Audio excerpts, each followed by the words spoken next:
Kayaknya kalian bakal ketagihan buat nonton series yang satu ini, apalagi buat kalian yang suka main game konsol atau PC.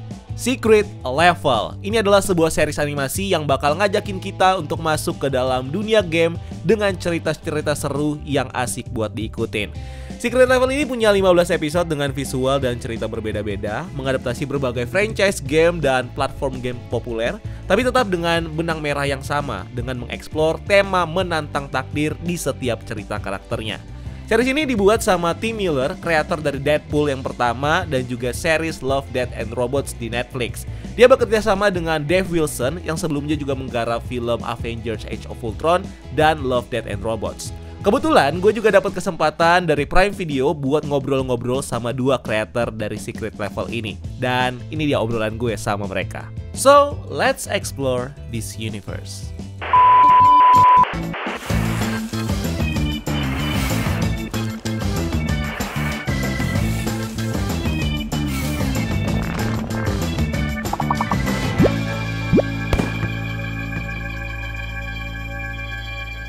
Hello Dave, hello team. Hi Ryan. Hey. Okay. My name is Ryan from Indonesia. I run a YouTube channel called BCU. How you guys doing? Great. How are you? I'm good. Okay, it's so good to see you guys. I watched all the episodes of Secret Level and it was so good. It was amazing. Congratulations, guys. Good man. You're the first interviewer who's done that. No. Oh, really? You win a prize. Okay. The honor is mine. My honor. Okay. Free shipping.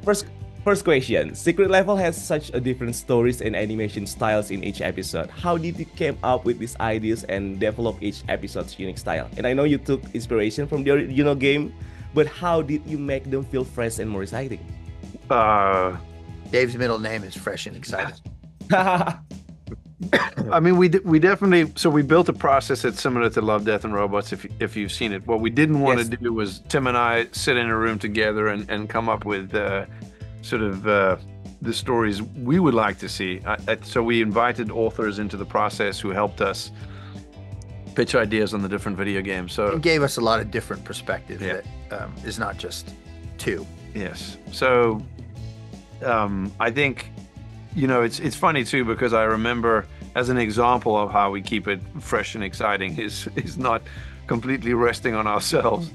I remember one of my favorites is the Pac-Man episode, and I remember JT Petty, our head writer, came back with the script, and I remember reading it, and my initial read was like, was me struggling to wrap my head around what this episode would be, and I sort of had to take a moment to go like, I don't fully get this yet, but that's okay, and when the directors came on, Victor Maldonado and Alfredo Torres, they gave it its tone and its voice and everything like that. So it's just, I think one of the things to keep it fresh is to make sure you're not stifling the process or trying to make it just yours.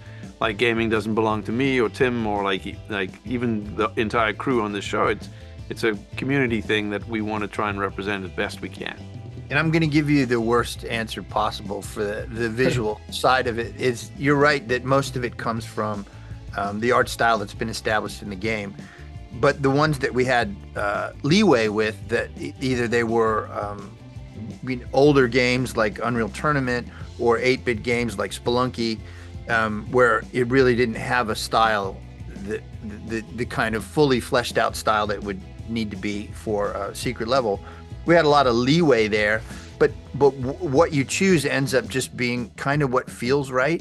And that's why it's a shitty answer, because I can't describe it. But when you see Spelunky with that painted texture, with the stylized characters that were chosen, with the very painterly conceptual feel to it, you just go, that feels right. That feels right for that game. And the same way for Unreal Tournament, when you see, what was designed back then was super cool, but it's just sort of a fresh reimagining of what those characters would look like with today's technology. And it just feels right. You just think, oh, that looks cool. I like that. Not a very scientific process, though.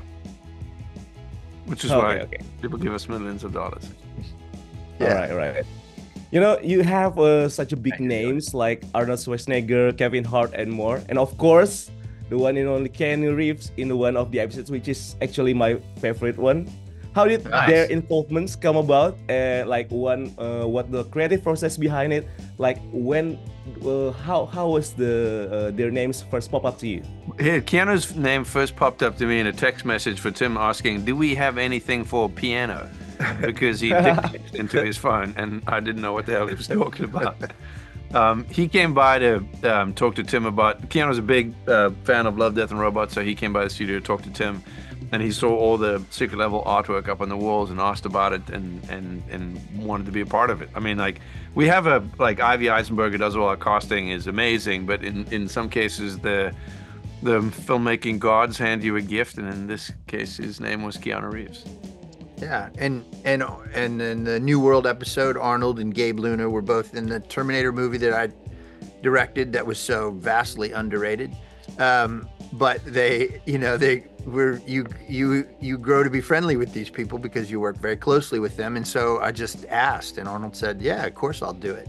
And then I thought, wouldn't it be interesting to have the two characters in opposition to each other be the Terminators that were in opposition to each other, which was kind of cool.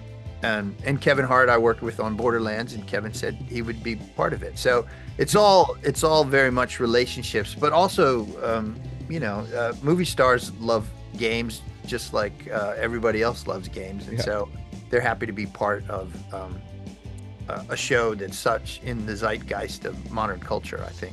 All right, I think that's it for me. Thank you, Dave Tim. It's such an honor, and congratulations. Thank you for watching all the episodes. Of course, I want to watch it again all over. You get a prize. Thank you so much. Have a nice day, guys. Thank you. Nah, setelah gue nonton seriesnya, gue emang ngerasa series ini agak berkesan karena memang membawa kita masuk ke berbagai game-game populer. Apalagi kita nggak perlu mainin gamenya untuk tahu ceritanya, dan kita juga nggak perlu jadi gamer untuk mengerti sama setiap episode-episodenya. Nah, ada total 15 game yang masuk ke dalam series ini. Gue sebutin semuanya. Yang pertama ada Dungeons and Dragons: The Queen's Cradle. Ini mengambil salah satu lore dari board game RPG fantasi Dungeons and Dragons. Kita tahu Dungeons and Dragons ini adalah board game dan game RPG fantasi yang umurnya udah 50 tahun lebih. Bahkan lore-nya sendiri udah jadi set buat berbagai game, yang salah satunya adalah Baldur's Gate. Di episode kedua ada Shifu It Takes a Life. Ini adalah adaptasi dari game Shifu dari developer Slock Lab. Basically ini adalah game action fighting yang story-nya berfokus ke seorang petarung kungfu di China yang berusaha untuk membalas dendam ke orang-orang yang membunuh keluarganya. Uniknya, si main karakter ini punya 5 nyawa yang setiap kali mati, nyawanya bakal berkurang tapi dianya bakal bertambah tua.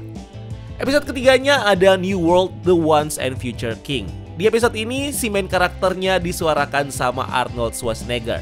Ini adalah adaptasi dari game New World Aeternum, game MMORPG buatan Amazon Game Studios, di mana para pemain bakal membangun peradaban dan melawan musuh di sebuah pulau fiksi di Laut Atlantik yang bernama Aeternum.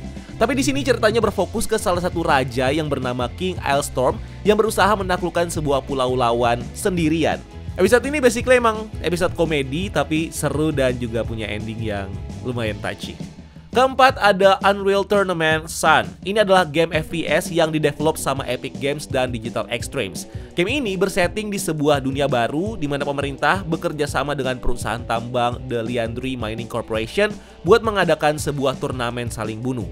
Nah, di episode ini ceritanya berfokus ke sebuah AI robot tambang yang mendapatkan kesadarannya dan melawan pemimpin perusahaan.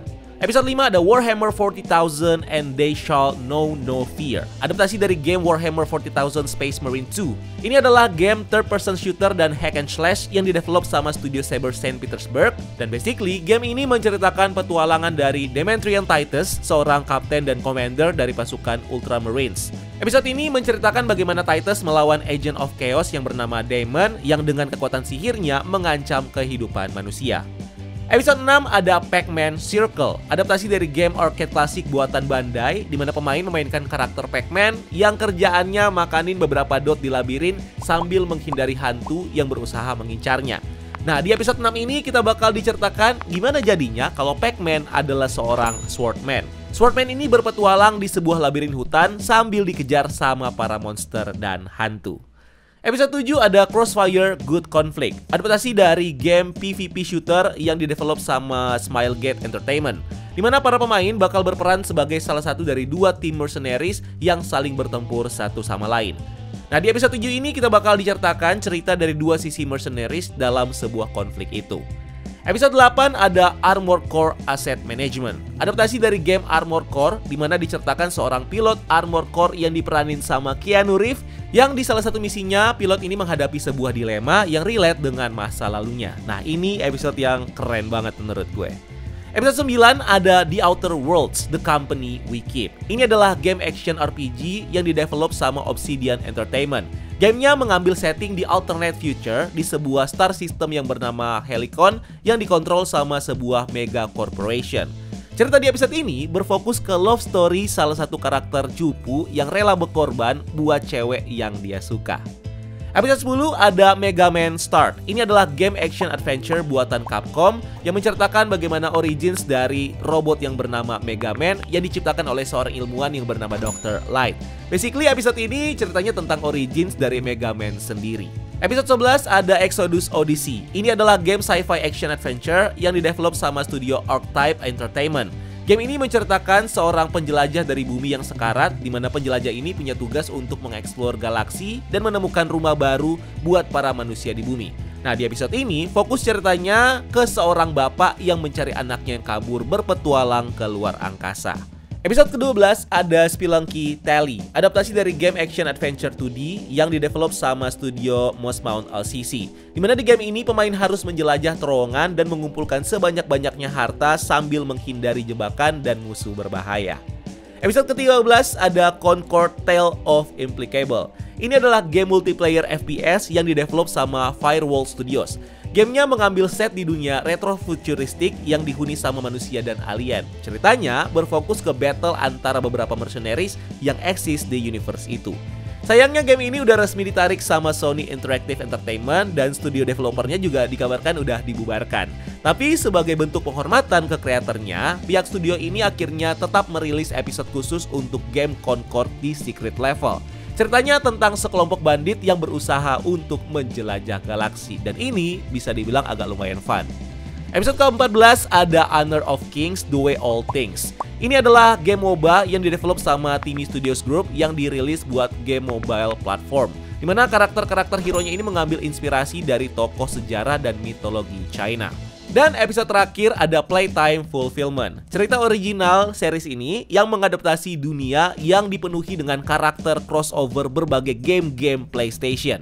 Episode ini diisi suaranya sama Kevin Hart dan anaknya Heaven Hart. Nah, gue udah nonton semua episodenya dan gue review tipis-tipis lah ya ini. Secara cerita rata-rata memang semuanya bagus. Ada yang bikin pusing, ada juga yang full action, ada yang horror, ada yang love story, dan ada yang komedi banget. Cuma sedikit dari 15 episode yang gue pribadi kurang suka, tapi sisanya ceritanya bagus-bagus. Walaupun ini cuma sekedar jadi kayak pengenalan origins dari gamenya, bahkan beberapa ngambil posisi di tengah-tengah cerita game tanpa kita tahu konteksnya apa. Tapi sejalan kita nonton, kita bakal jadi paham sama ceritanya. Dan karena ini animasi terus diambil dari game juga, gue agak ngerasa kalau gue lagi nonton cutscene dari gamenya. Cuma memang visualnya di sini bagus banget. Bahkan gue juga sempat ngerasa kalau series ini sebenarnya marketing dari gamenya sendiri, biar kita pada mainin game-gamenya. Nah, visualnya emang membuat mata lu serasa kayak dimanjain, cakep banget. Itu yang episode ada Keanu Reeves-nya itu keringetnya sampai kelihatan banget. Gue lihat beberapa episode sampai merinding saking bagusnya si animasi yang ditampilkan. Bahkan udah nyaris kayak real orang beneran, padahal ini cuma animasi. So, buat yang menonton series ini, seriesnya ada di Prime, tayang mulai 10 Desember dan dibagi 2 gelombang rilis. Yang pertama udah dirilis sejak 10 Desember kemarin dan yang kedua dirilis pada tanggal 17 Desember.